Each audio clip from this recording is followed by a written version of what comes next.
Hey, welcome to Broken World Entertainment. And Black Adam is getting review bombed. By the critics, that is. Because the fans have not gotten to vote yet. Yep. Rotten Tomatoes score from the critics for Black Adam is sitting at 54%. And it was lower yesterday when the initial scores start going up.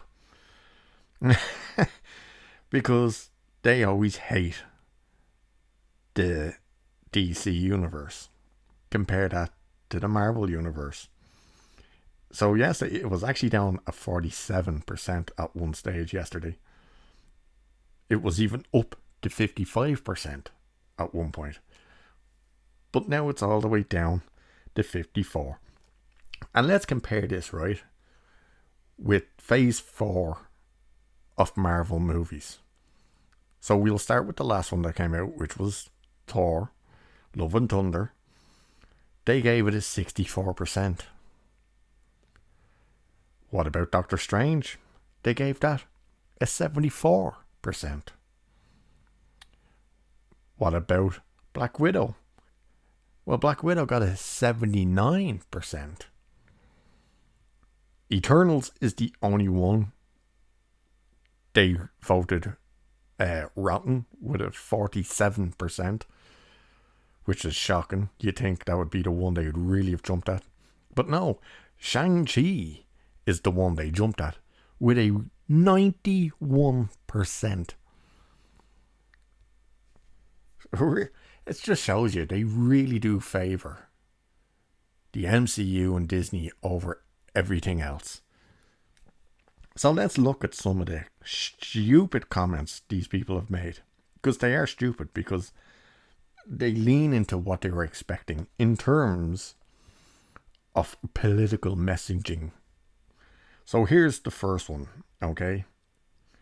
Black Adam tries the idea of a superhero to that of liberation, but is just the latest example of the stranglehold comic book movies have on our culture. So she clearly doesn't like it because it's not being political enough. Jeez. Here's another one. Like so many superhero movies before it, based on the realm without rules and inhabitants without boundaries, it's doomed to follow a path of perpetual randomness. This is a guy. I'm going to have a quick look now, and let's just see what his score was for the likes of Thor, Love and Thunder, because his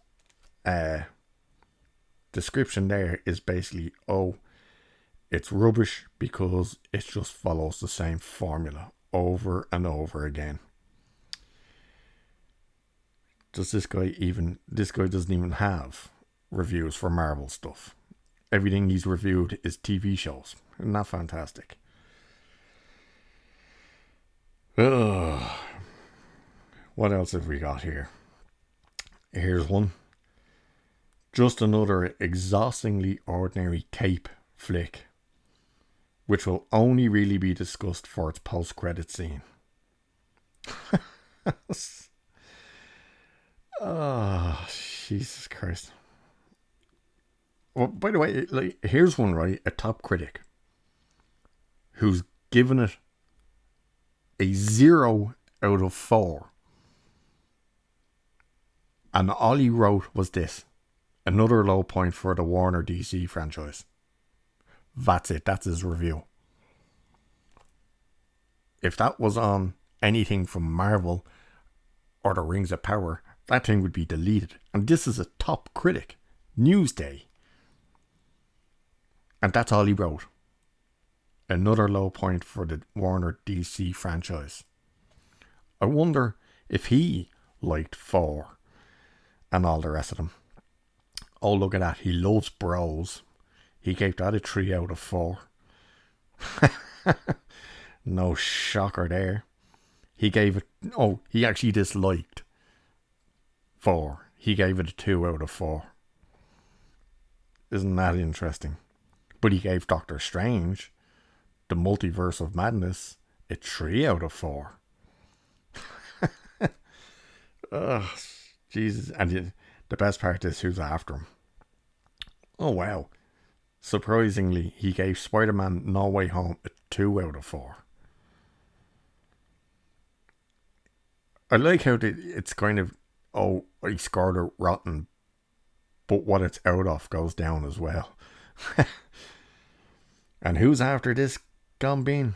The one and only Grace Randolph, who has given it a 6 out of 10, voted it rotten, and says, thanks to excellent visual effects, Black Adam certainly has its moments, but overall the film is too generic and copies too many other superhero movies.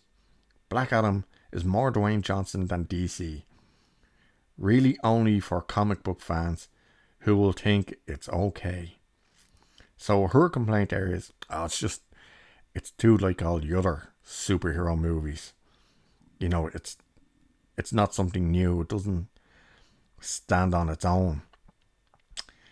Yet she gave Thor Love and Thunder a fresh.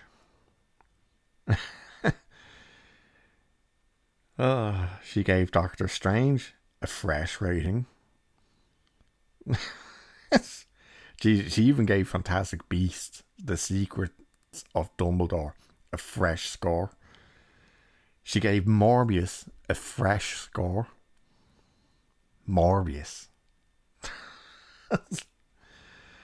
Oh, good Christ. She gave Spider-Man No Way Home a fresh score. Has she got the likes of the Eternals? Eternals, she gave a fresh score. Good old Grace, huh? Here's another top critic who gives it a C. The AV Club. A movie full of undercranked, slow-mo action and overplotted world building that delivers more information than emotion, because the movie struggles to ground its world on the backs of characters worth emotionally investing in. Right.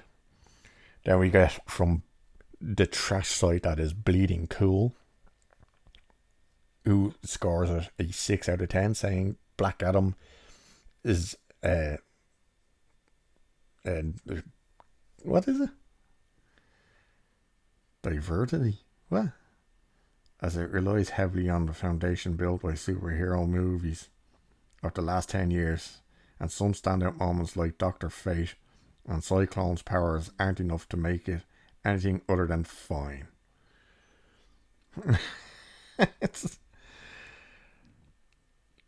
There is one guy who just went to town on calling it. He trashes it because it doesn't talk about the Middle East. I wonder if I'll come across that one. Here's another one. Top critic, The Jewish Chronicle. Alright. Let down by a convoluted premise and some truly atrocious CGI renderings. Yet everyone else is saying the CGI is the standout part. But alright. Betcha she loves She-Hulk. I'll have a look for that actually. It's safe to say that this isn't the DCEU offering starring Dwayne Johnson most of us were hoping for. Yet I guarantee you this one ends up loving the likes of 4 and stuff. If she saw it, yeah. 4 out of 5. Oh no, sorry, that's not 4. Did she do 4? Half these films she's reviewed I've never bleeding heard of. Oh, no wonder half of them are bloody TV shows. Yet, here's Thor, a 4 out of 5.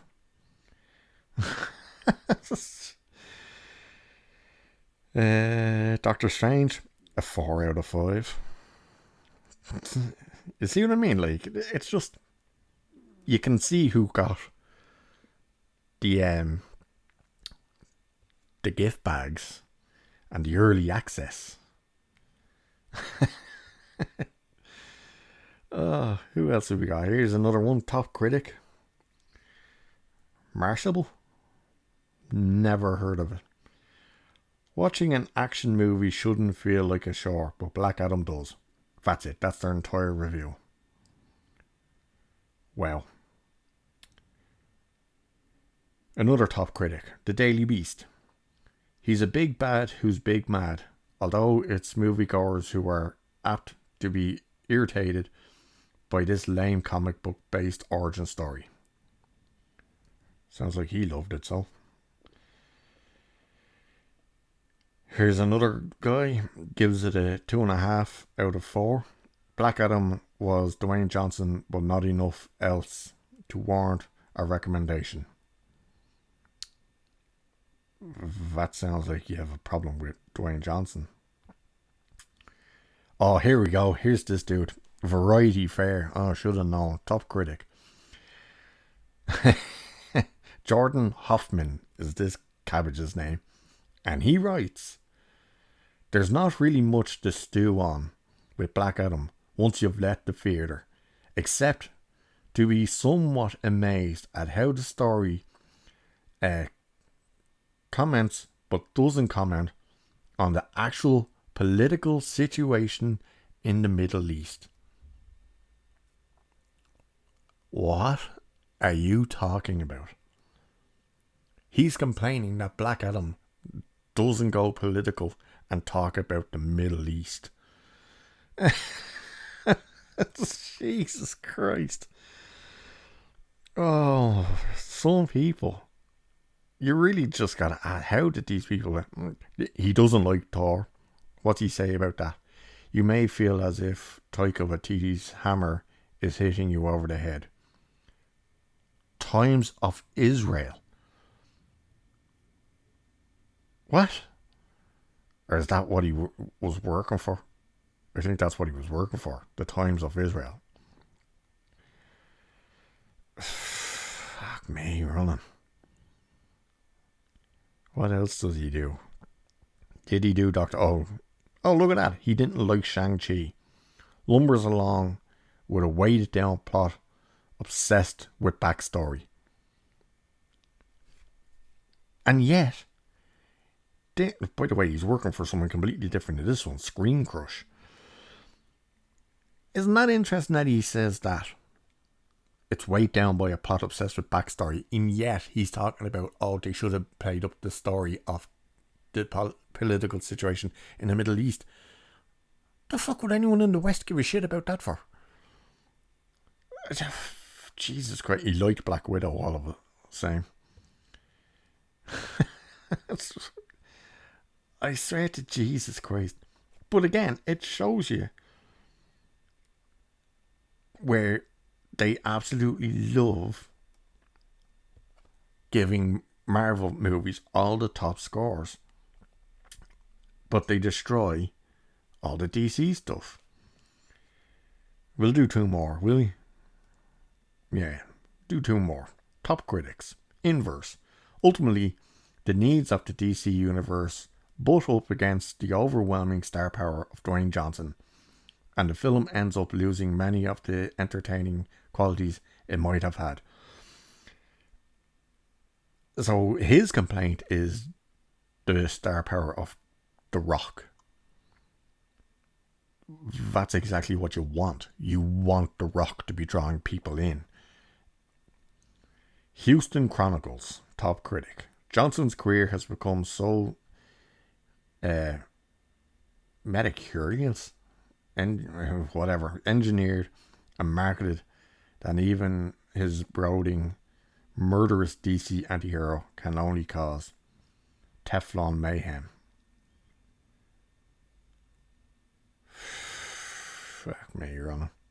Oh, actually, let's see if he liked Thor Love and Thunder. What's his name? Jesse Hassinger.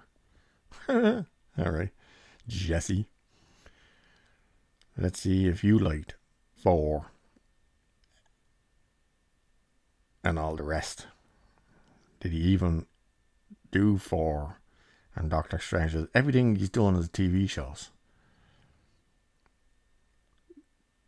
Literally, Oh, Jesus Christ. Literally everything he's done. Yeah, no Marvel stuff on there, surprisingly. But even the TV shows, the Marvel TV shows, are getting huge praise from these critics while they're trashing everything else. So there really is, there's just a pure double standard. And it's obvious for everyone to see. Oh, Black Adam, it's too similar, follows too much of the similar patterns as other comic book movies. Yet every Marvel movie is the same setup and execution, but they love it. They even made fun of that in the last episode of She-Hulk. Warner Brothers mustn't be giving them goodie bags or something. But anyway, it'll be interesting to see what this movie does in terms of box office and what the fans' reaction will be. Because no one cares what the critics actually say. It's just interesting to see how biased they are towards the MCU compared to DC. So we'll find out in the next few days. And with that, I shall leave it there for this one. Cheers. Catch you in the next one.